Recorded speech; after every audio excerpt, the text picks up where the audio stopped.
ఇక్కడ మనం గమనించినట్లయితే మోషే గారి గురించి ఈరోజు తెలుసుకోబోతున్నాం. అసలు యెహోవా దేవుడు ఐగుప్తు దేశమునకు ఇజ్రాయేలీలు ఎవరి ద్వారా వెళ్ళారు అని అంటే యోసేపు గారి ద్వారా వెళ్ళారు. సరే వెళ్ళారు. వెళ్ళిన కొన్ని సంవత్సరాలకి ఫరో రాజు ఏం చేశాడనంటే వారిని బానిసలుగా చేశాడు. ఎందుకు అనంటే వారు చూడటానికి మంచిగా దిట్టంగా ఆరోగ్యకరంగా ఉంటారు.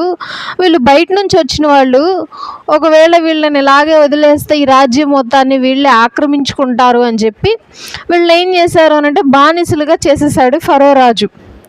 సరే అని చెప్పి వాళ్ళు బానిసలుగా ఉంటూ దేవునికి ప్రార్థన చేస్తూ ఉంటే దేవుడు వారి ప్రార్థనను విని అప్పుడు మోషే అనేటువంటి వ్యక్తిని ఆ యొక్క ఇజ్రాయేలీల దేశంలోనే పుట్టిస్తాడు దేవుడు. ఎందుకు అనంటే అతని